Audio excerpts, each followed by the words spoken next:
आप देख रहे हैं दुखती रंग न्यूज़, सच आप तक। सबसे पहले तो मैं आप हज़रात का शुक्रिया अदा करता हूं कि आप मेरे वीडियोस को शौक़ से देखते हैं। न सिर्फ शौक़ से देखते हैं बल्कि मैं अपनी पेशकश को किस तरह से बेहतर बनाऊं, इसके लिए आपके मशवरे मुझे मिलते रहते हैं। मुझे उम्मीद है ये सिलसिला कम नहीं होगा और आइंदा भी आप अपने मशवरों से नवाजते रहेंगे। इस वक्त हम बात करने जा रहे हैं हिंदुस्तान, भारत और चीन की सूरत हाल पर, जो सरहद पर जो सूरत हाल है, जिसको हम ये भी कह सकते हैं कि इस वक्त हम लगभग चीन के साथ हालत जंग में हैं। इस कैफियत के ऊपर कुछ गुफ्तगू आज होगी, लेकिन मैं उसके मौजू पर आने से पहले मैं आपको याद दिलाना चाहता हूँ। इसलिए याद दिलाना चाहता हूँ कि जो अभी तक इत्तलात आई हैं, जिसमें कहा गया है कि एक इत्तला ये बताती है इब्तदाई के 3 भारतीय फौजी, उसमें एक अफसर भी था, और उसके बाद आया और 3 के बाद आई इत्तलाई के 20 भारतीय सैनिक मारे गए। उसके बाद अब ये भी कहा जा रहा है कि 34। अब ये सब चूँकि मुसद्दक़ा डेड बॉडीज सामने नहीं है, ना भारत सरकार का कोई नुमाइंदा आकर के, सब सर निहोड़े बैठे हुए हैं, कोई आगे बता नहीं रहा है, तो इसलिए उसको कंफर्म कहना, उसको पुष्टि करना, कोई इस पोजीशन में हम लोग नहीं हैं। लेकिन जो कुछ भी है वो गलत है। और हम ये भी इत्तलात मिली हैं कि चीन का जो फ़ौज है उसका भी हमारे भारतीय सैनिकों ने बहुत भारी नुकसान किया है और उनको भी सबक सिखाया है, आगे भी सिखाएंगे। हमारा नुकसान होगा तो हम दूसरे को नुकसान पहुंचाने की कंडीशन में हम भी हैं, ऐसी बात नहीं है। लेकिन उससे पहले मैं आपसे बात करना चाहता हूं कि ये इत्तला है कि ये लड़ाइयाँ जो हो रही हैं चीन के साथ हमारे फौजियों की, वो लाठी डंडों से और पत्थरों से हो रही है। पत्थर और लाठी डंडा। तो मैं अब सबसे पहले 2 लाठियों का जिक्र करूँगा। एक लाठी तो हमारा एक फ़कीर था बेचारा, गुजरात का, आया, अपना अंग्रेज़ों से भिड़ा और भारत को आज़ादी दिला करके निकल लिया, गोली वोली मार दी उन लोगों की जहनियत ने, जो इस वक्त दूसरी लाठी रखते हैं। वो लाठी जो मज़लूम दलितों पर, मुसलमानों पर दंगों के दौरान बरसती है, गाय के नाम पर उनको लिंच कर देती है, उस लाठी का। इसका जो सबसे बड़ा कमांडर है, सफ़ेद मूँछों वाला, देखा होगा आपने, मोहन भागवत। मैं आरएसएस की बात कर रहा हूँ जी, आरएसएस का जो मोहन भागवत है, याद कीजिए उसका कुछ दिनों पहले दिया हुआ एक बयान कि हम 24 घंटे के अल्टीमेटम पर भारतीय सेना के बराबर एक सेना लेकर मैदान में आ सकते हैं। तो लड़ाई इस वक्त चीन के साथ हमारी लाठियों से हो रही है, डंडों से हो रही है, पत्थरों से हो रही है। विचारधारा के एतबार से आरएसएस तो पाषाण युग से ही ताल्लुक़ रखता है। तो पत्थर और उसके बाद तुम्हारे पास लाठी है, वो लाठी जो बेगुनाहों और मासूमों को लिंच करती है, मज़हब के नाम पर, गाय के नाम पर और न जाने किस किस नाम पर। दंगों में तो अब तो ये भी देखा गया कि बहुत जगह पुलिस वालों के साथ लाठी लेके खड़े हो जाते हो, दिखावे की एक वर्दी पहन लेते हो और मारते हो। दाढ़ी वाला जा रहा है, मारो इसको, टोपी वाला। तो ये सब कहाँ है? ये चूहे कहाँ है? चूहे निकालो इन चूहों को, भेजो इनको वहाँ पे, और भारत के फौजियों से कहो कि आप पीछे हटिए। लाठी चलाने में तो आप तो गन चलाते हैं, लाठी तो हमारा एक्सपर्टीज़ है। हम अभी इन चीनियों को दे लाठी इनकी, और इनकी हुलिया टाइट किए देते हैं। आए कहाँ है ये सब चूहे? मुंह से आवाज़ इनसे निकली कहीं से? ये है। तो खैर मैं सब्जेक्ट पे आता हूँ अपने। ये तो मैंने आपसे इसलिए कहा चूँकि इत्तला आई है कि वहाँ पर लाठी डंडा इस्तेमाल हो रहा है। तो मैं कहा कि एक लाठी, गुजरात वाले फ़कीर की लाठी, तो वो तो अंग्रेज़ों के सर पर बग़ैर मारे पड़ी थी और वो जो उसका नाम ये अपने साथ जोड़कर उसको जिस तरह से बदनाम कर रहे हैं, उस पर फिर कभी बात होगी। फिलहाल तो इस वक्त चीन और हिंदुस्तान का बॉर्डर, भारत का बॉर्डर, चाइना बॉर्डर, देखिए ये नौबत क्यों आई, मैं उस पर बात नहीं करूँगा कि क्या हो रहा है, क्योंकि मुझे मालूम है कि आने वाले हफ्ते 10 दिन के अंदर सब नॉर्मल हो जाएगा। न चीन भारत से जंग चाहता है, न हम भी लड़ने की किसी से कोई ख्वाहिश नहीं है। हाँ, ये उग्र राष्ट्रवाद का एक अलग मामला है, वो हमारा गप्पा पहलवान के हम दुश्मन को घुस कर मारेंगे, लाल लाल आँखें, 56 इंच का सीना, ये उग्र राष्ट्रवाद वाला जो गप्पा पहलवान है वो तो अपना करता रहेगा। लेकिन हम सच मानो, सही मानो में हम लड़ाई वाली पोजीशन में किसी के ना हम लड़ना चाहते हैं, क्योंकि हम अहिंसा के पुजारी हैं। हमारे पास अहिंसा का हथियार, हमारे पास ऐसा है कि हम इस हथियार से बड़ी से बड़ी जंग जीत सकते हैं। चलिए, लेकिन मैं आपसे आज 3 कारक आपसे डिस्कस करूंगा जिन्होंने हमें चीन से इस हद तक ले आया, इस नौबत पे ले आया कि आज हम चीन से लगभग हालत जंग में हैं। कारण नंबर 1, कश्मीर से धारा 370 का खात्मा होना। नंबर 2, दुनिया को ये तासुर देने की कोशिश करना कि भारत जो है वो अमेरिका की कठपुतली की तरह अमेरिका के इशारे पर नाचने के लिए तैयार है। और तीसरा, वो मैं अभी और आगे बताऊंगा, लेकिन पहले आइए धारा 370। याद कीजिए, धारा 370 जब ख़त्म हुई थी कश्मीर से, तो उस वक्त चीन का रद्द-ए-अमल कितना शार्प था और कितनी जल्दी था। यानी उन्होंने तज्जिया करने की कोई बहुत ज़्यादा ज़रूरत नहीं समझी, एक शार्प रिएक्शन दिया। अब आइए उसका तीसरा कारण मैं आपको बताता हूँ। तीसरा कारण दरअसल हमारे नाक़बत अंदेश वज़ीर दाखिला, हमारे गोलू शाह, इन्होंने इनकी पार्लियामेंट में जो स्पीच थी वो याद कीजिए। इन्होंने बहुत अपना सीना तो इनके पास फुलाने से अपना पेट चौड़ा करके खूब तोन बाहर निकाल के कही थी कि हाँ, अब हम धारा 370 ख़त्म हुई, अब हम क्या नाम है,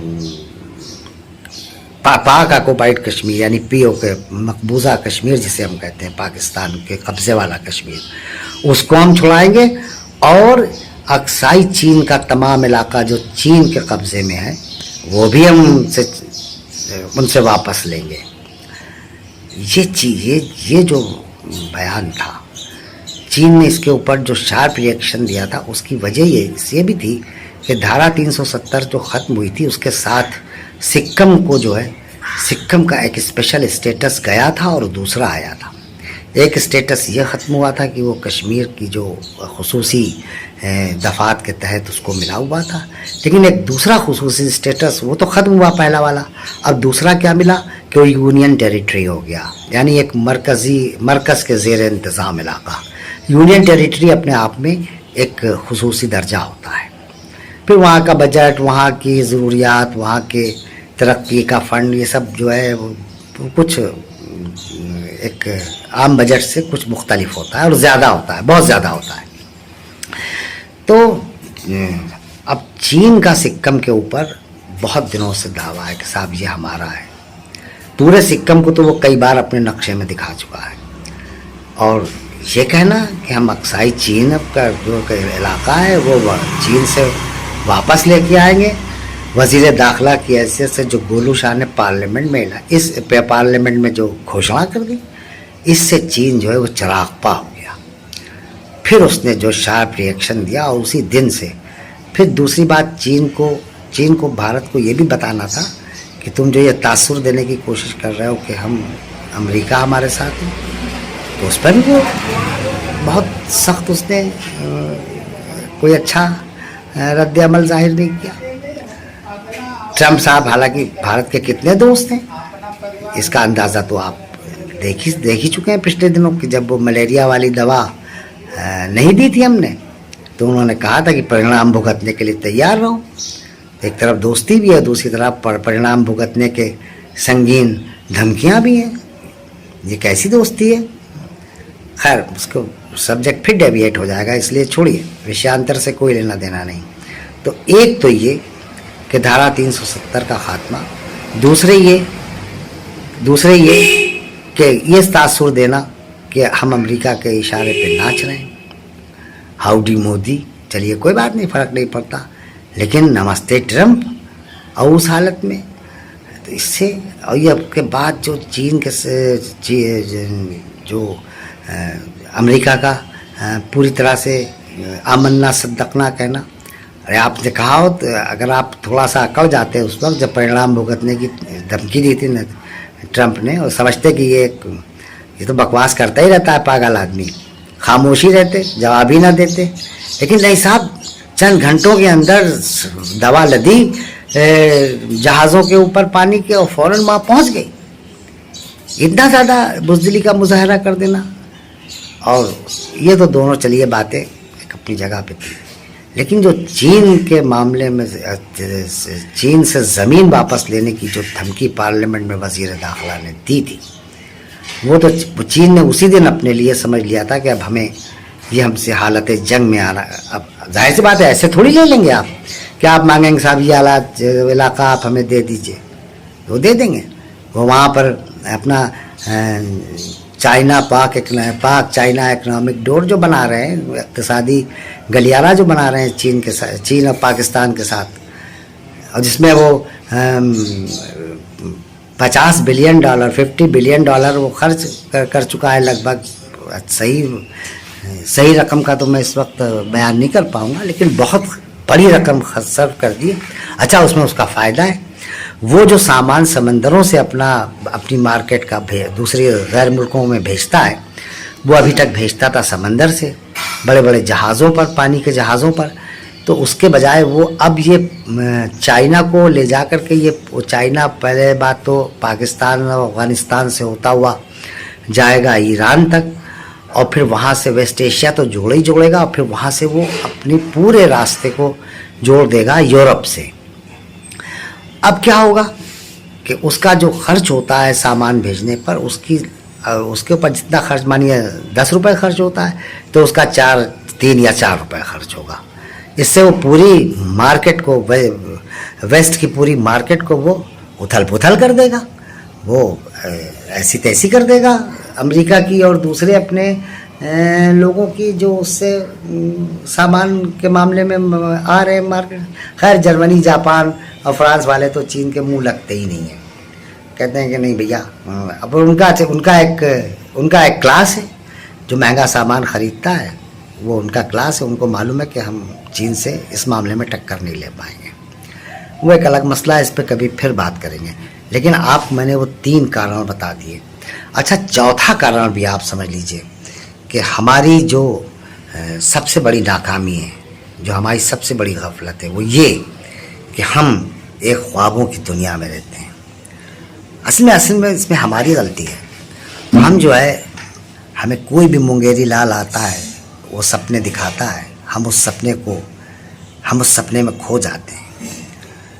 इंदिरा जी ने आया, इंदिरा जी क्या याद कीजिए, इंदिरा जी को एक नारा दिया था, गरीबी हटाओ, और उसके बाद क्या हुआ, इंदिरा जी को भर भर वोट, ऐसी ज़बरदस्त अक्सरियत दे दी कि इंदिरा जी ख्वाब में भी नहीं सोचा था कि हमारे साथ ये होने जा रहा है।